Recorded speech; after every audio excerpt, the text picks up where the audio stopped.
জয় গুরু। পরম দয়াল আমার তোমার চরণে জানাই ভূমিষ্ঠ প্রণাম, আর আপনাদের প্রত্যেককে জানাই আনন্দিত জয় গুরু। ইষ্টভৃতি ও সস্তয়নীর পয়সা যদি আপনারা কখনো ভেঙে ফেলেন বা ভেঙে খেয়ে ফেলেন তাহলে কি ক্ষতি হয়, আজকে এ নিয়ে আলোচনা করব। ইষ্টভৃতির পয়সা কি কখনো ভেঙে খাওয়া যায় বা অন্য কিছু করা যায়? সেটা যদি আমরা করেও ফেলি তাহলে আমাদের কতটা ক্ষতি হতে পারে।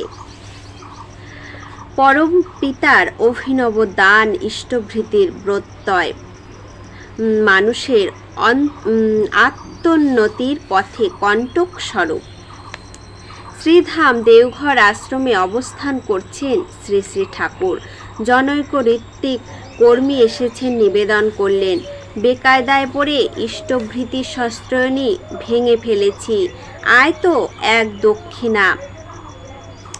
শ্রী শ্রী ঠাকুর বললেন, এখানে গোল হলে বুঝতে হবে এটা খারাপ লক্ষণ, তখন জীবনের অন্য সব ব্যাপারেও গোল ঢুকে যাবে। আবার ওটা ঠিক থাকলে অন্য তুচ্ছ গোল আটকাতে পারে কম, সেগুলি বরং শুধরে যেতে থাকে। অবশ্য চেষ্টা চাই। মানুষ আয়ের কথা কয়, কিন্তু আয় যে কে করে তা জানে না। আয় করে নিষ্ঠাবান চরিত্র, আর তাকে ঘায়েল করে সুরাহা করতে চায়। ইষ্টভৃতিতে গোল ঢুকলে চরিত্রগত গুণপনাও নিষ্ফল হতে পারে। শুধু তাই নয়, ইষ্টভৃতি গোলমালের ফাঁক দিয়ে অনেক সময় অশুভ গ্রহ হাতছানি দেয়। ইষ্টভৃতি প্রবর্তনের প্রথম যুগের ঘটনা। ফরিদপুর জেলার এক বিধবা মায়ের সন্তান সৎসঙ্গ তপবন বিদ্যালয় থেকে পড়াশোনা করত। একদিন ছেলেটির অকাল মৃত্যু ঘটে। ইষ্টভৃতি পরায়ণ ছেলের এভাবে অকাল মৃত্যুর কথা নয়, ফলে ঘটনাটি শুনে শ্রী শ্রী ঠাকুর অত্যন্ত মর্মাহত হলেন। পরে জানা গেল ছেলেটি ঠিকমতো ইষ্টভৃতি তো করতই না, বরং অন্য ছাত্রদের ইষ্টভৃতির পয়সা সরিয়ে এটা ওটা খেত। সে তো করতই না, বরং যারা করতো ইষ্টভৃতি তাদের পয়সাগুলো সরিয়ে সে এটা ওটা খেত। এরও বহু ঘটনা কিন্তু ঘটেছে। এক ইষ্টপ্রাণ ভক্তপ্রবর দাদার ছেলের একদিন তরিতাঘাতে মারা যায়।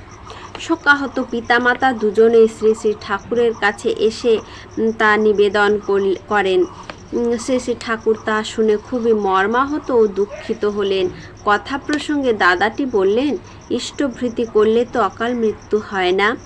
শ্রী শ্রী ঠাকুর কিছুক্ষণ নীরব বাকরুদ্ধ উদাসভাবে তাকিয়ে আছেন, অথচ অন্তর্যামী পুরুষ তিনি তো সবই জানেন যে কি করেছেন।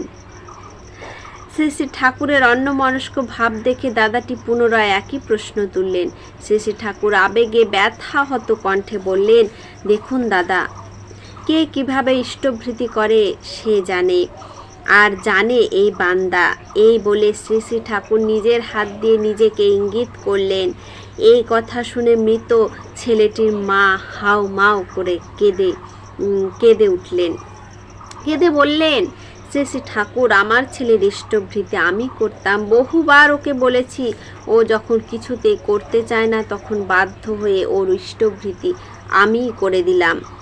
দাদাটি অবশ্য এর কিছুই জানতেন না, তাই ভূমিষ্ঠ হয়ে শ্রী শ্রী ঠাকুরের কাছে ক্ষমা চাইলেন।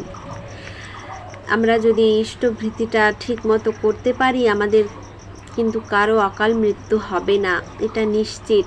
কিন্তু এই যে ছেলেটির মা তার ইষ্টভৃতি করে দিত, এটাই তার কিন্তু একমাত্র কারণ হয়ে গেল তার অকাল মৃত্যুর। আর ইষ্টভৃতি সস্ত্রয়নীর পয়সা কোনো দিন ভেঙে খাওয়া উচিত নয়। এটা আমরা বড়রা তো জানবো, যদি ছোটরা থাকে তাদেরকে অবশ্যই বলে দেবেন, বুঝিয়ে দেবেন যে ইষ্টভৃতির পয়সা কখনো ভেঙে খেতে নেই, এতে নিজেদেরই ক্ষতি হয়। কথা নিঃসন্দেহে বলা যায়, ইষ্টভৃতি মানুষের নৈতিক, আধ্যাত্মিক, আত্মিক ও জাগতিক উন্নতির সোপান। পাওয়ার লোভে নয়, শুধু যেন আমার মন ও প্রাণ যুগপৎ বলে, হে দয়াল, তুমি আমার ইষ্টভৃতির অর্ঘটুকু দয়াপর বসো, হয়ে গ্রহণ করো, এতেই আমি চিরকৃতার্থ, চিরধন্য। এইটুকুই চাইব সকলের কাছে, যে ঠাকুরকে যে ইষ্টভৃতির পয়সাটা দেবেন সেটা আপনি যত্ন করে রাখুন, যেন আপনার ঘরের কোনো বাচ্চা বা ছেলে মেয়ে কেউ ভেঙে খেতে না পারে। তাদেরকে আগে থেকে সতর্ক করে বুঝিয়ে বলে দেবেন।